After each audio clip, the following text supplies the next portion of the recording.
حضرت عبداللہ بن جعفر حضرت جعفر تیار کے بیٹے تھے، نبی پاک کی پھوپھی کے بیٹے تھے حضرت زبیر بن عوام رضی اللہ تعالیٰ، وہ انتقال کر گئے۔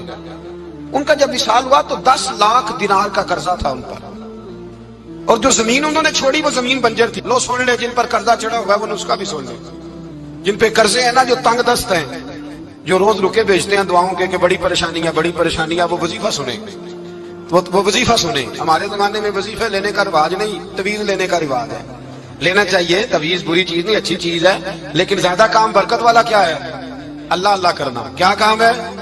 سجدہ کرنا برکت والا کام ہے۔ حضرت عبداللہ بن جعفر تیار کہتے ہیں میں نے قرضہ لینا تھا زبیر بن عوام سے، وہ وصال کر گئے۔ میں ان کے بیٹے کے پاس گیا، عبداللہ بن زبیر کے پاس۔ میں نے کہا پیسے لینے تھے، کہا بالکل لینے ہیں، میرے ابا جی مجھے وصیت کر کے گئے، لکھ کے گئے کہ یہ پیسے دینے، اور وہ یہ لکھ کے گئے ہیں، میں زندگی بھر کوشش کرتا رہا ہوں، ادا نہیں ہو سکے، بیٹا تیری ذمہ داری ہے میرے قرضے ادا کرنا۔ عبداللہ بن زبیر رضی اللہ تعالیٰ عنہ کہنے لگے میں انشاءاللہ آپ کی رقم دے دوں گا۔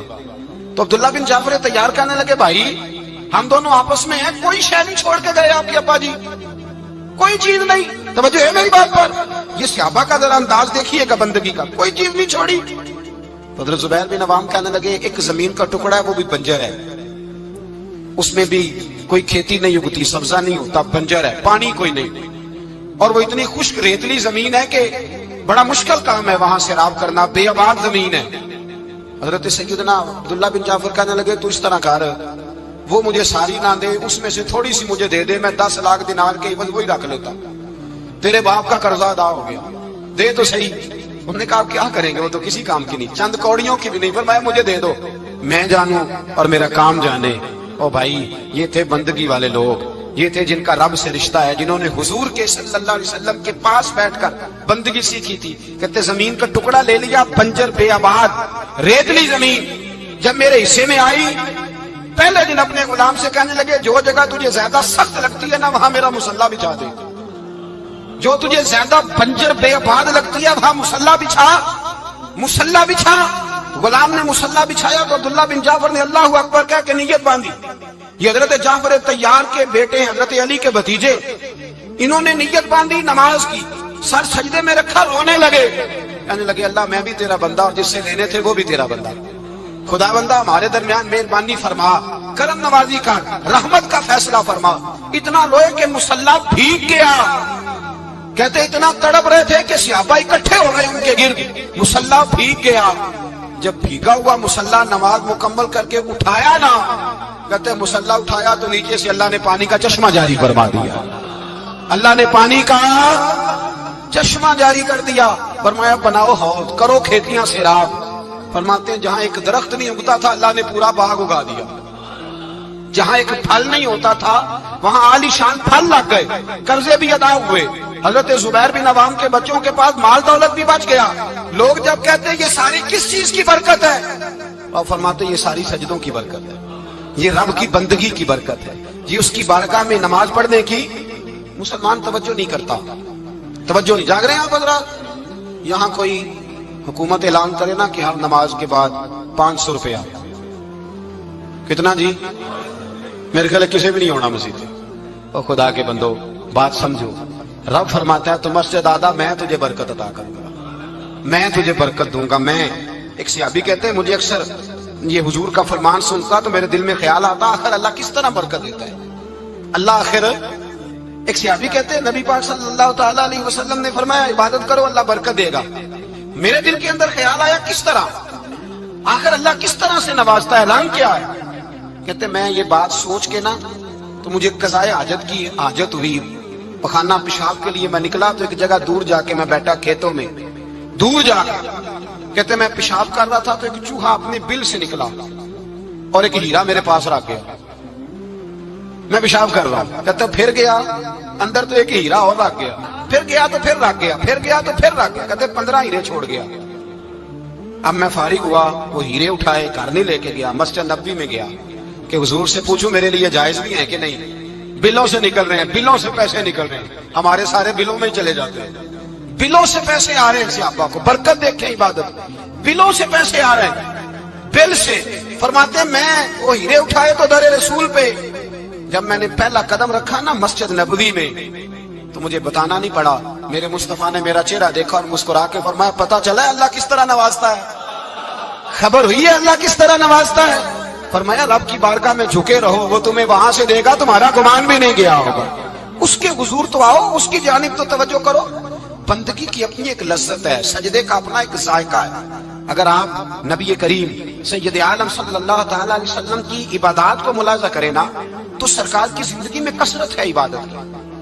اعلان نبوت سے پہلے کتنے کتنے مہینے حضور غار حرا میں عبادت کرتے تنے تنہا۔ حرم کعبہ قریب تھا لیکن وہاں رش ہوتا تھا، لوگ ہوتے تھے۔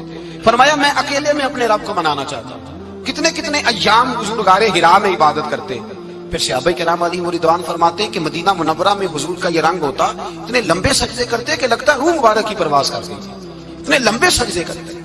حضرت سیدنا معاذ بن جبل رضی اللہ تعالیٰ عنہ فرماتے ہیں 3 دن ہو گئے حضور چلے گئے، مدینے میں نظر ہی نہیں آ رہے۔ صحابہ پریشان، ابو بکر صدیق، عمر فاروق، عثمان غنی، مولا علی ڈھونڈتے پھرتے، حضور سید عالم صلی اللہ علیہ وسلم کا پتہ نہیں۔ فرماتے ہیں جناب صدیق ایک بار گھومتے گھومتے جبل سلا کی پہاڑی کے قریب گئے، ایک چرواہا بکریاں چلا رہا تھا، اس سے پوچھا تم نے میرے محبوب کو تو نہیں دیکھا؟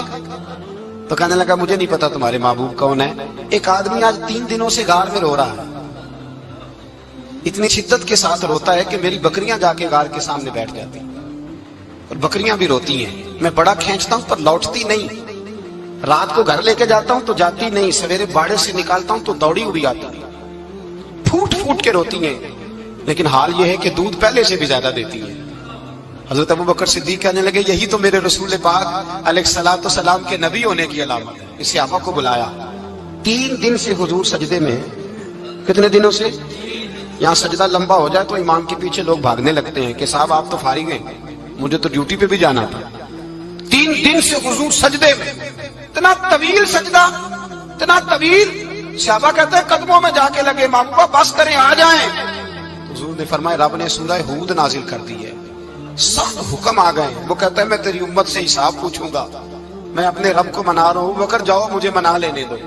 حضور نے ہمیں بتلایا ہے کہ رب کو سجدہ کریں تو رب مانتا ہے، اس کو منانے کا طریقہ سجدہ کرنا ہے، جھکنا ہے، عبادت کرنا ہے۔ کہا وہ مانے گا تو میں آؤں گا۔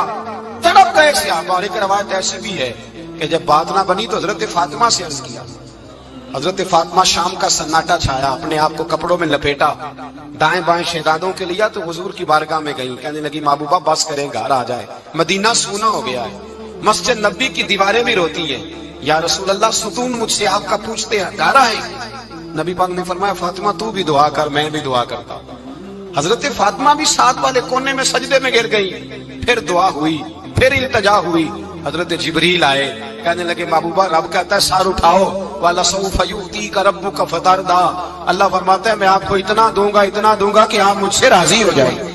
تو حضور تو سجدے کے عالم میں۔ حضرت سیدنا عبد الرحمن ابن عوف کہتے ہیں میں حضور کے ساتھ تھا، ہم مسجد نبی سے نکلے تو سامنے ایک باغ آیا، حضور فٹافٹ گئے اور باغ میں سر سجدے میں رکھ دیا، دیر تک حضور نے سجدہ کیا، اتنا لمبا کہ جیسے کسی کی روح پرواز کر گئی۔ کہتے میں حضور فارغ ہوئے تو عرض کی حضور اتنے لمبے سجدے کی وجہ؟ تو فرمایا میرے پاس جبریل آئے تھے اور انہوں نے کہا یا رسول اللہ رب کہتا ہے آپ کا جو امتی ایک بار درود پڑھے گا اللہ اس پہ 10 رحمتیں نازل کرے گا، اللہ اس کے 10 گناہ معاف کرے گا، اللہ اس کے 10 درجے بلند کرے گا۔ تو میں نے کہا سجدہ کر کے شکر نہ ادا کر لوں؟ اس بات پر میں سجدہ کرنے لگ گیا۔ اس بات پر ایک دوست کے ہاں بیٹا ہوا، مجھے کہنے لگے مبارک ہو بھتیجا آیا ہے۔ میں نے کہا خیر مبارک۔ بڑے عرصے کے بعد اللہ نے نوازا، میں نے 5 کلو مٹھائی بھیجی آپ کی جانب، دوستوں کو کھلا دیجیے۔ میں نے کہا اور کتنی بانٹی؟ کہنے لگے منوں کے حساب سے۔ باقی معاملات کیسے؟ کہنے لگے کیا بات ہے، غریبوں کو، مسکینوں کو، لاچاروں کو، سب کو دیا۔ تو میں نے کہا نفل کتنے پڑے؟ کہنے لگا ٹائم نکالتا ہوں میں۔ ٹائم بیٹا کس نے دیا؟ شکر کس کا ادا کرنا تھا؟ بھئی یہاں حال یہ ہے ہمارا کہ ہمیں 2 رکھتے تھوڑی مشکل ہے۔ اگر کہا جائے کہ 25 من مٹھائی تقسیم کرنی ہے تو وہ آسان ہے، ہم نے اپنے لیے عبادت کو، ریاضت کو بہت سا بنا لیا، اس کو اتاریں کچھ بھی مشکل نہیں۔ رب کی بارگاہ میں جتنا بندہ جھکتا جاتا ہے اتنا ہی اللہ اسے اور عزت عطا کرتا جاتا ہے۔ بزرگوں سے کسی نے پوچھا تھا کہ میری اللہ قبول بھی ہے کہ نہیں؟ تو وہ کہنے لگے رب کو تیری پہلا سجدہ قبول تھا تو تب اس نے دوسرے کی توفیق دی تھی، اسے تیری فجر قبول تھی تو تجھے زور پڑھنے کی توفیق دی، اس نے تیرا پہلا روزہ قبول کیا تو دوسرا رکھنے کا موقع دیا۔ یہ علامت ہے قبولیت۔ میرے محبوب نے فرمایا بندگی کرو، اس کے حضور آؤ، کبھی کا صلاۃ اللیل پڑھو، کبھی کا تہجد پڑھو، کبھی کا اشراق پڑھو، کبھی کا چاشت پڑھو، کبھی کا اوابین پڑھو۔ اور میرے مصطفیٰ نے فرمایا ہو سکے تو اٹھ کے تہجد پڑھو، باقی نمازوں پہ رب تمہیں ثواب دے گا۔ اگر تہجد پڑھو گے تو رب تمہاری طرف دیکھ کے مسکرائے گا، جو اس کی شان کے لائق ہے وہ مسکرائے گا۔ مصلی آباد کرے، مصلی آباد کرنے سے روحانی زندگی آباد رہے گی، من کے اندھیرے دور ہوں گے، روح کی کساوتیں دور ہوں گی۔ انسان اللہ سے جڑا ہوتا ہے تو اس کی بندوں کی جانب توجہ ہی کم جاتی ہے، حسد کون کر رہا ہے، مخالفت کون کر رہا ہے، جھگڑا کون کر رہا ہے، بغض کون پیدا کر رہا ہے، ان چیزوں سے ویسے ہی بچا رہتا ہے۔ میرے محبوب پاک سید عالم صلی اللہ علیہ وسلم کثرت سے سجدہ کرتے ہیں۔ قیامت کے دن حضور شفاعت کس طرح کریں گے؟ سجدہ کر کے 4 سجدے کریں گے حضور۔ بخاری مسلم میں موجود ہے، صحابہ کرام فرماتے ہیں حضور نے فرمایا جب امتیں پریشان ہو کے نبیوں کے پاس جائیں گی تو پھر میرے پاس آئیں گی، جب میرے پاس آئیں گی تو میں سجدہ کروں گا اور خدا سے کہوں گا یا اللہ ان کا حساب تو شروع کر۔ فرمایا میرے ایک سجدے سے اللہ حساب شروع کرے گا۔ پھر میرے غلام رہ جائیں گے جنہوں نے بہانے بنائے ہوں گے، نماز پڑھی ہوگی، یہ بہانہ ہے خدا کی رحمت حاصل کرنے کا، جن کے پاس تو کچھ ہوگا وہ تو اس بہانے کے سبب چلے گئے، گناہ گار رہ گئے، تڑپ کے کہیں گے محبوبہ ہم کیا کریں؟ تو حضور فرماتے ہیں میں لمبا سجدہ کروں گا۔ فرماتے ہیں میں لمبا سجدہ جب کروں گا تو رب لمبے سجدے کے بعد فرمائے گا محبوب سر اٹھائیے، آپ مانگیے میں عطا کرتا ہوں، آپ سوال کیجئے میں دیتا ہوں، آپ سفارش کیجئے میں قبول کرتا ہوں۔ تو میں اللہ میرے گناہ گاروں کو بخش دے۔ رب کہے گا جس کے دل میں رائی کے دانے کے برابر ایمان ہے اسے لے جائیے، لے جائیے، لے جائیے اسے۔ ایک حدیث میں ہے جس کے دل میں جو کے دانے کے برابر ایمان ہے لے جائیے۔ حضور فرماتے ہیں ان کو جنت میں بھیج کے میں پھر سجدے میں گر جاؤں گا۔ لمبا سجدہ، تیسرا سجدہ، اے اللہ مہربانی کا رحمت فرما۔ اللہ کہے گا محبوب سر اٹھاؤ، جو مانگو گے میں دوں گا، یا اللہ اور فضل کا۔ جس کے دل میں رائی کے دانے سے بھی کم ایمان ہے محبوب اسے بھی جنت میں لے جاؤ۔ حضور فرماتے ہیں میں اور سجدہ کروں گا، پھر جس کے دل میں اس سے بھی کم ایمان ہوگا اسے بھی لے جاؤں گا۔ صبح قیامت میرے مصطفیٰ کریم علیہ السلام امت بھی سجدہ کر کے بخشوائیں گے۔ جب حضور سجدے کر رہے ہیں تو امت کیوں نہیں کر رہی؟ حضور سجدے کر کے بخشوائیں گے، امت سجدہ ہی نہیں کر رہی، توجہ ہی نہیں کر رہی۔ میرے بھائی سجدے کی اتنی کیفیت ہے، عبادت کی اتنی لذت ہے کہ حضرت عائشہ فرماتی ہیں تیز آندھی آتی تو حضور نماز پڑھنے لگے، تیز آندھی آتی تو نماز پڑھتے، بارش نہ ہوتی تو نماز پڑھتے، بارشیں زیادہ ہوتی تو نماز پڑھتے، سورج گرہن ہوتا تو حضور نماز پڑھتے، چاند گرہن ہوتا تو نبی پاک، بلکہ حضرت عائشہ کہتی ہیں گرہن لگا چاند کو تو حضور نے فٹافٹ سر سجدے میں رکھ دیا، اور نماز کے بعد حضور رونے لگے، کہنے لگے اے اللہ تو نے کہا نہیں تھا کہ میں تیری موجودگی میں انہیں عذاب نہیں دوں گا؟ اللہ درگزر کر اپنے بندوں سے، رحمت فرما، کرم نوازی فرما۔ فرمایا ہر موقع پر حضور نماز پڑھتے۔ سید عائشہ صدیقہ فرماتی ہیں کبھی کبھی میرے بسترے نور میں حضور ہوتے، فرماتے ابو بکر کی بیٹی تو اجازت دے تو رب کو راضی نہ کر لوں؟ میں کہتی میری کیا جرت ہے، تو حضور نماز کی نیت باندھتے۔ بخاری مسلم میں لفظ ہیں، حضرت عائشہ کہتی ہیں حضور اتنی لمبی نماز پڑھتے کہ قدموں میں ورم آ جاتا، اتنی لمبی بندگی فرماتے کہ قدم مبارک سوج جاتے، ورم آتا۔ میں عرض کرتی حضور آپ کی برکت سے اللہ اگلے پچھلوں کو معاف کرے گا، آپ اتنی آہوزاری کیوں کرتے ہیں؟ اللہ نے آپ کو محبوب بنایا ہے، شفاعت کا حق دیا ہے، سب سے اعلیٰ امت دی، حضور اتنی آہوزاری؟ تو حضور فرماتے عائشہ تو نے بتایا نا رب نے مجھے بڑا دیا ہے، افلا اکون عبدا شکورا، اب میں رب کا شکریہ ادا نہ کروں؟ میں لمبی نمازیں پڑھ کے اس کا شکریہ ادا کرتا ہوں، اس کی بارگاہ میں حاضر ہوتا ہوں۔ میرے بھائی نماز نہیں تو انسان کاہے کا، سجدہ نہیں تو اس نے زندگی کہاں بتا دی؟ اگر اللہ کی بارگاہ میں ایک صحابی نے سر سجدے میں رکھا تو ماتھے پہ مٹی لگ گئی، وہ جھاڑنے لگے، میرے قریب نے فرمایا نہ جھاڑ، جب تک سجدے کی مٹی پیشانی پہ رہتی ہے اللہ کے فرشتے درود پڑھتے رہتے ہیں، اس سے رہنے دو، یہ تو لذت ہے۔ عزت والا وہ ہے جو مالک کی بارگاہ میں۔ حضرت صلہ بن اشیم کے بارے میں صحابہ کہتے ہیں بڑے عبادت گزار تھے، نیک تھے۔ حضرت انس بن مالک کہتے ہیں ہم نوجوانوں کا دل کیا کہ ذرا اس صحابی کی عبادت کا تو پتہ کریں، کس طرح کی ہے عبادت کا تو پتہ کریں۔ فرماتے ہیں جنگ کا موقع تھا، رات کے وقت جب دنیا سو گئی نا تو وہ بھی لیٹ گئے، جب دیکھا سب لوگ سو گئے تو چپکے سے اٹھے تو جنگل میں چلے گئے، جنگل میں جا کے نماز کی نیت باندھ لی۔ حضرت صلہ بن اشیم صحابی ہیں، وہاں نماز پڑھنے لگے، کہتے ہیں میں بھی پیچھے پیچھے ہو گیا کہ پتہ تو کروں کس طرح پڑھتے ہیں۔ تھوڑی دیر گزری تو شیر آ گیا، شیر نے آ کے تھاڑا، للکارا، فرماتے ہیں میں ڈر کے درخت پہ چڑھ گیا۔ حضرت صلہ بن اشیم نے نماز کا سلام پھیرا، اطمینان کے ساتھ شیر سے کہنے لگے اور جا چلا جا کہیں اور رزق تلاش کر، میں تو اپنے رب کی عبادت کر رہا ہوں، میں تو اس کی بارگاہ میں جھکا ہوا ہوں، مجھ پر تیرا قبضہ نہیں ہو سکتا۔ جب جنگلی درندوں کا قبضہ نہیں ہو سکتا تو کسی اور درندے کا عبادت گزار پہ قبضہ ہو سکتا ہے؟ حضرت انس بن مالک فرماتے ہیں مجھے سمجھ آ گئی، جو درندوں سے بچنا چاہے، ظالموں، جابروں، فاسقوں سے بچنا چاہے، وہ اپنے آپ کو رب کی بارگاہ میں جھکائے، وہ اس کے حضور حاضری دے۔ جو بچنا چاہے، میرے بھائی، رمضان المبارک آیا، مسجدیں بھری، 2-3 دن 4 دن نئی صفیں خریدی لوگوں نے، پھر 2-4 روزے گزرے، پھر چند دن گزرے، پھر وہی معمول کے نمازی۔ ایک بات بتاؤ،